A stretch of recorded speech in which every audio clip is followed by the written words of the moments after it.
Thanks so much for joining us, everyone. Here on 13 News at noon, I'm Karen Campbell. Just moments ago, we learned that a suspect has been arrested in a deadly shooting on the city's Near East Side. Now, we also just learned the victim's name. It happened just before 1 yesterday afternoon. Police found 40-year-old Craig Jacobs shot and killed inside of a home on Gray Street. Now, around that same time, SWAT officers got called to Edgewood Avenue on the south side after reports the shooting suspect may be in the area. Now, police were able to take the 53-year-old suspect into custody, and we are now working to learn what charges he could face. Well, it erodes police legitimacy. People need to have faith in their police departments. They need to respect their police officers. Well, that was criminologist Dr. Philip Stinson addressing the arrest of a fourth IMPD officer for sex crimes this year. Now, we first told you about this yesterday at noon. Now, Officer Kamal Bola is officially charged with 3 counts of child molestation, 2 counts of sexual misconduct with a minor, 1 count of obstruction of justice, and 1 count of voyeurism. IMPD says a victim's family went to detectives on Tuesday. Bola was interviewed and arrested later that night. Dr. Stinson says moving forward, agencies need to take complaints against officers or potential officers seriously. They need to have a strong, robust early intervention systems where they track problematic officer behaviors, and they need to make it easier for people to make complaints when they have a complaint that needs to be investigated, and they need to follow through with investigating those complaints. And Bola, who worked as a patrol officer for IMPD for 6 years, he was suspended and stripped of all of his policing power. IMPD Chief Chris Bailey calls the allegations against the officer disturbing and entirely unacceptable. This afternoon, a former Indiana firefighter is also charged with child sex crimes. Bryce Gibbs of Batesville worked as a volunteer firefighter for the Milton Fire Department. He now faces 10 charges of child exploitation and child pornography. In court documents, Connorsville police said they got a tip in June about material traded using a Discord account. Investigators say that information led police to Gibbs. This is an ongoing investigation. A disturbing case out of Beech Grove. That is where a 15-year-old is accused of shooting another teen. Now, this happened over the holiday weekend on Sunday afternoon near 9th Avenue and Bellefontaine Street. A 16-year-old was hurt in the shooting and is now in the hospital recovering after surgery. Police say they found a gun at the home near the area they originally found the victim. Now, right now, 13 News is working to see if official charges have been filed against that 15-year-old suspect. All right, this is something we want you to take a look at.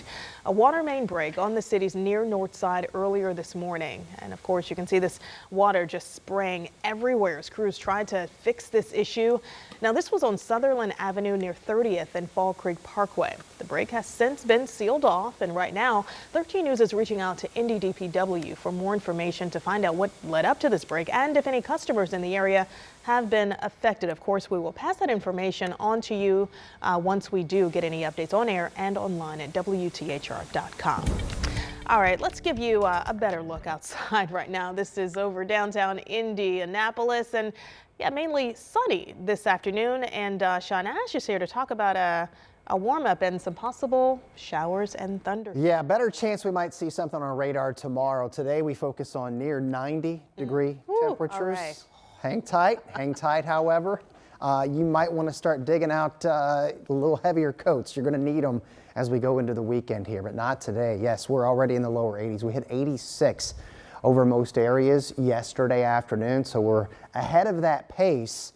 84 Shelbyville, 83 degrees this hour in Lafayette, and visible satellite showing a few clouds popping up, and there was a little stray shower here. We're going to keep in a really slight chance. We had one downpour that developed over Greene County yesterday afternoon, and I suspect we may have 1 or 2 pop up this afternoon.